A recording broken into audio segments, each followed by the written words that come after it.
Hi, this is Daniela Wolf with Bestie Life, the podcast, and this is your community to support you through the little and not so little events that make up your day-to-day life. From the I've got this moments to the I just can't moments. We are here to empower all women to find and develop the skills they need to find peace, balance, and the bliss in their busy. Through solo episodes as well as interviews with amazing women who share their journey and their story and how it works for you.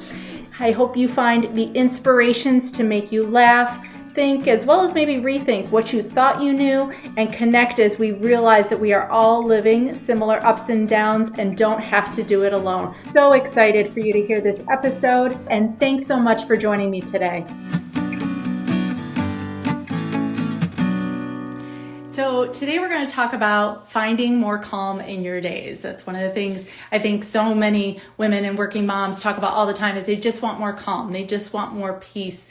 And when I think about it, calm comes down to finding calm in 4 different areas. Finding calm in the moment, finding calm in your mind, finding calm in your environment, and finding calm in your lifestyle, in your day. And if you've listened to me at all, you know I'm a huge fan of habits, and that's kind of one of the key areas. But today we're going to talk about how to find more calm in the moment specifically. So I'm going to give you 10 actionable tips that you can use in the moment to help you find that calm when you're running late. The kids are, not getting their shoes on, or they're dumping the Legos out. You're trying to figure out what's for dinner, and you're just tired and you're on edge, and you can feel like you're at that point where you might lose it, and when we get to that point, we're most at risk for responding either emotionally or irrationally and saying things and doing things that we don't necessarily mean, but we're just not in that state of calm, and we're not in that place where we can make that decision. And so we need to do something. So it's a very actionable thing to find calm. We can't just always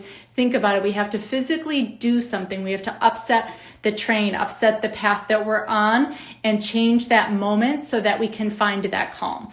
And so I'm going to run through these 10 actionable steps. I would love to know which one you think you're going to do, as well as I'm going to have a little series where we're going to talk about then the other 3 parts of calm in your mind, in your environment, and in your life.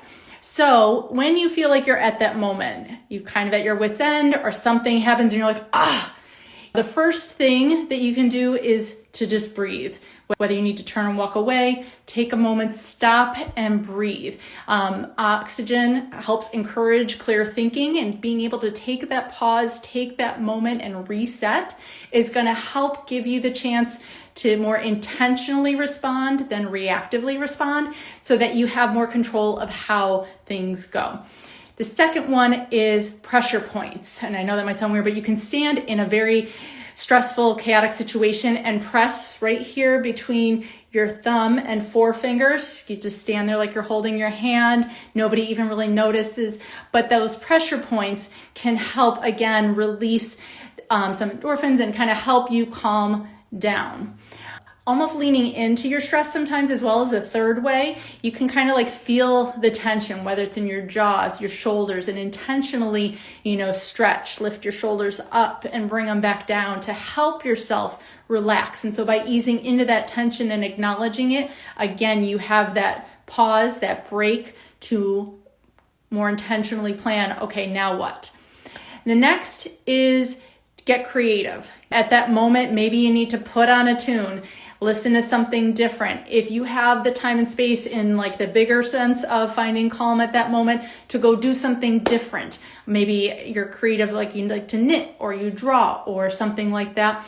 You write, whatever. Go do something creative, and that's going to help your brain transition to a space of calm, as opposed to staying in that stressful moment. Number 5, we're going to pause and listen. Pause for a second. Maybe in the fit of our kid screaming about wanting to put something on, we can hear something about what they need, that it's not even about the shoes. It's not about the coat. They don't want to wear the coat, but there's something else going on. And so to pause and listen to what's happening around you, even to yourself when you're running late. What are you saying?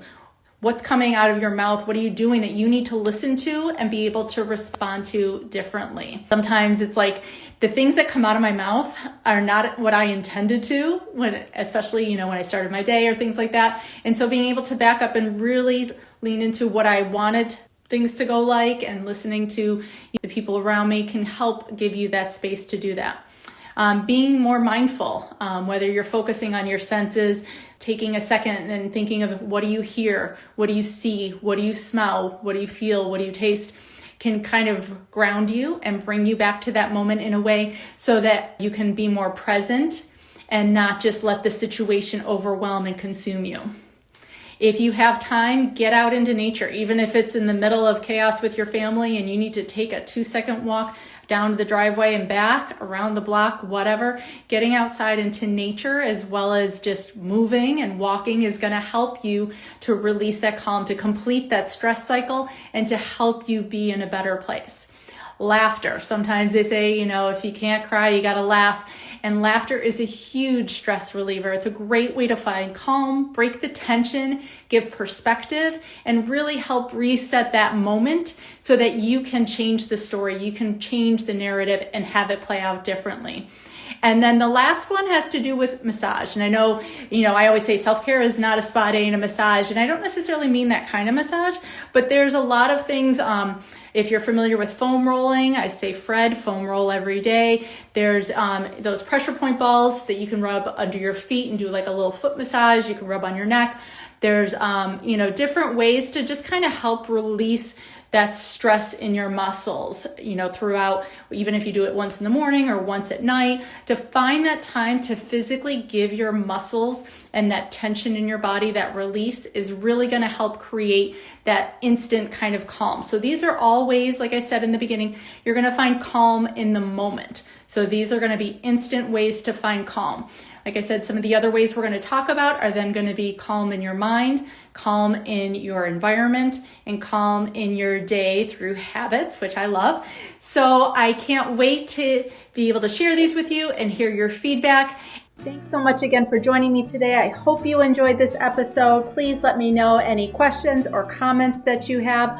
Also, if you can please leave an Apple 5-star review so that this episode can be shared with more women. There's 2 quotes that I love. Alone we may be strong, but together we are stronger. As well as when women support each other, incredible things happen. So let's be stronger and incredible together, as well as maybe just have some fun along the way. Thanks so much and talk to you soon. Bye.